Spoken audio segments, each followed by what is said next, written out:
സാധാരണ സമാഗമം തുടങ്ങി കഴിഞ്ഞാലേ നമ്മൾ ഓരോരുത്തർ വന്നു കഴിഞ്ഞിട്ട് അവരോട് ഞാൻ എന്തെങ്കിലുമൊക്കെ ഇങ്ങനെ ചോദിക്കണം. ഇതിപ്പോൾ ഞാൻ എന്ത് ചോദിക്കാനാണ്? എന്തും ചോദിക്കാം. അതെ, എന്തും പറയുകയും ചെയ്യാം അല്ലേ?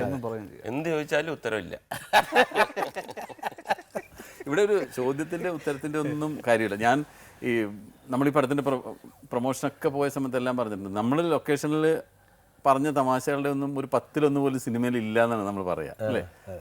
അപ്പോൾ അന്ന് അങ്ങനത്തെ ഒരു ആ ലൊക്കേഷനിലെ ഒരു ദിവസമാണ് ഇതെന്ന് വിചാരിച്ചാൽ മതി.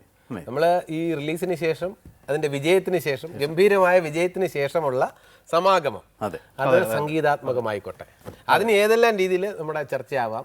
സംഗീതവുമായി ബന്ധപ്പെട്ട് ബേസ് ചെയ്ത് എന്ത് വേണോ ആകാം ചോദിക്കാം അല്ലേ? അതെ, സംഗീതമായിട്ട് ഏറ്റവും ബന്ധമുള്ള ആള് മുകേഷാണ്, ഏറ്റവും നന്നായിട്ട്. പിന്നെ ക്ലാസിക്കൽ മ്യൂസിക് കഥാപ്രസംഗം അല്ലേ? എന്തും ചെയ്യും. ക്ലാസിക്കൽ മ്യൂസിക്കിൽ ആരാണ് ഗുരു? ചെമ്പ്. ഗുരുവിന്റെ പേര് മറന്ന ആളെ ഞാൻ ജീവിതത്തിൽ ആദ്യമായിട്ട്. അല്ല, അവള് പല ഗുരുക്കന്മാരാ.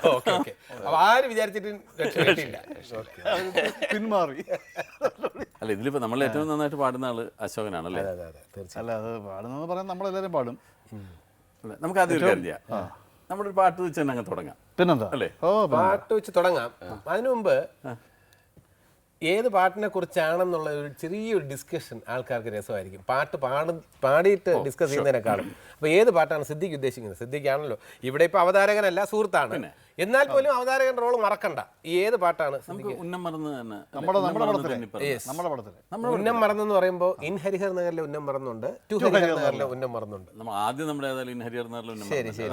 അപ്പൊ അതിനെ കുറിച്ച് മുകേഷ് പറയട്ടെ, മഹാദേവൻ പറയട്ടെ. അതിൽ മറ്റേ ആരോ വിട്ടിട്ടേ ഒരു സ്ത്രീ ബാഗിനടിക്കുന്ന ഒരു ഇൻസിഡന്റ്, അന്ന് അവിടെ എന്തൊക്കെ ഒരു ഇഷ്യൂ ഉണ്ട്, കുറെ നേരം ഷൂട്ട് ചെയ്യാൻ പറ്റാതെ ഒരു സംഭവം ഉണ്ടായിരുന്നു. അല്ല, അത് ശരിക്കും പറഞ്ഞ കോതമംഗലത്ത് നിന്ന് മേരി എന്നാണ് അവരുടെ പേര്, ഒരു സാധു സ്ത്രീയാണ്. അവര് വന്ന് അപ്പം അവരല്ലേ ബാഗിനടിക്കേണ്ടത്? അവർ ബാഗിനടിക്കേണ്ടതാണ്. അപ്പം അതിൻ്റെ ഇൻസിഡൻ്റ് എന്ന് പറഞ്ഞു കഴിഞ്ഞാൽ, ഞാൻ ടെൻസിങ് ഖാനെ ജസ്നി ഖാനെ ഇങ്ങനെ ഇത് ചെയ്യുമ്പോഴത്തേക്ക് ഇവരുടെ തലയിൽ വീഴുന്നു. അങ്ങനെ അതെടുക്കാൻ പോകുമ്പോൾ ഇവരടിക്കുന്നു.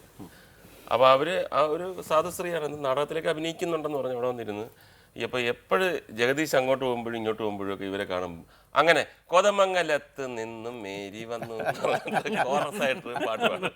അത് തന്നെ അവർക്ക് ഭയങ്കര ടെൻഷനാണ്. ജഗദീഷ് ഇങ്ങനെ വരുമ്പോൾ തന്നെ ഇവര് അങ്ങനെ കോതമംഗലത്ത് നിന്നും മേരി വന്നു, അങ്ങനെ കോതമംഗലത്ത് നിന്നും മേരി വന്നു, അങ്ങനെ.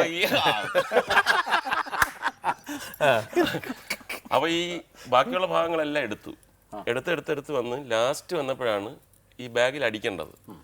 അപ്പോൾ അവർ എൻ്റെ അടുത്ത് ചോദിച്ചു, ഞാൻ മുകേഷിനെ ബാഗിൽ അടിക്കണോ? ഞാൻ പറഞ്ഞ അതാണ് എൻ്റെ ഒരു ഞാൻ അടിക്കില്ല. അപ്പോൾ വൈകുന്നേരമായി, രാവിലെ തൊട്ട് ബാക്കിയുള്ളതൊക്കെ എടുത്ത് അപ്പോൾ അടിക്കില്ലെന്നാ, അടിക്കണം.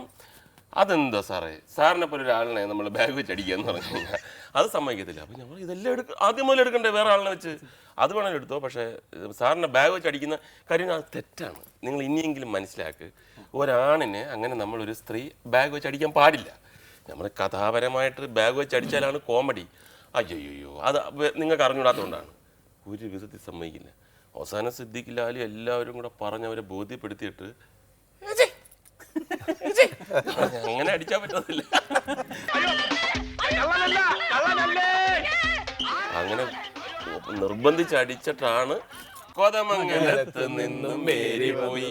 മുകേഷ് പറഞ്ഞല്ലോ, എനിക്ക് പറയാനുള്ള നല്ല ഒരു ഓർമ്മ എന്ന് പറയുന്നത്, ഇൻ ഹരിഹർ നഗറിൽ നമുക്ക് എല്ലാവരും ഓർക്കുന്നുണ്ടാവും, ഈ സോങ്ങിന് ഇന്നാർക്ക് ഇന്ന കോസ്റ്റ്യൂം എന്ന് പറഞ്ഞിട്ടില്ലായിരുന്നു. കുറേ ടീഷർട്ട്സ് ഉണ്ടായിരുന്നു. വേലായുധൻ കീഴിലും എടുത്ത കുറേ കളർഫുൾ ടീഷർട്ട്സ്, അത് ഫ്രീ സൈസാണ്. ഓരോ ഷോട്ടിൻ്റെ സമയത്ത് ഡ്രസ് ചേഞ്ച് എന്ന് പറയാൻ നേരത്ത്, കുറച്ച് ഷോർട്സ് കഴിഞ്ഞാൽ ഡ്രസ് ചേഞ്ച് എന്ന് പറയാൻ നേരത്ത് ഞാൻ ഓടിപ്പോയി ചുവന്ന ടീഷർട്ട് അല്ലെങ്കിൽ മഞ്ഞയോ ഏറ്റവും ഇമ്പ്രസീവ് ആയിട്ടുള്ള കളറിലുള്ള ടീഷർട്ടൊക്കെ എടുത്ത് മുകേഷ് അതുവഴി കറങ്ങിയിട്ടൊക്കെ പതുക്കെ റിലാക്സ് ചെയ്തൊക്കെ വരും. മുകേഷ് വന്നിട്ട് അവസാനം മുകേഷ് പറഞ്ഞ് തിരഞ്ഞെടുക്കും, ഈ റെഡ് ഇത് കൊള്ളാം. അപ്പോൾ വേലായുധൻ പറയും, ഇല്ല സാർ റെഡ് ജഗദീഷ് ഏട്ടൻ എടുത്തു പോയി, ഇപ്പോൾ ഇത് പറ്റില്ല.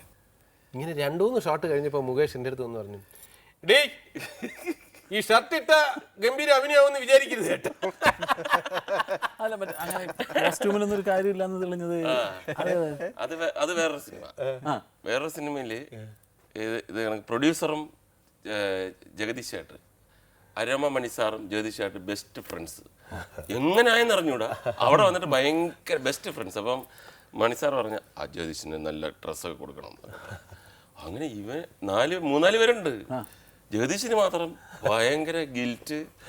ഇത് ഒരു പാവപ്പെട്ട ഒരു കോളേജ് വിദ്യാർത്ഥിയാണ്, പക്ഷെ ഫുൾ രാജാപാർട്ട്. അങ്ങനെ ആ പടം കഴിഞ്ഞപ്പോഴാണ് അറിയുന്നത് ഈ കോസ്റ്റ്യൂം കൊണ്ട് വലിയ കാര്യം.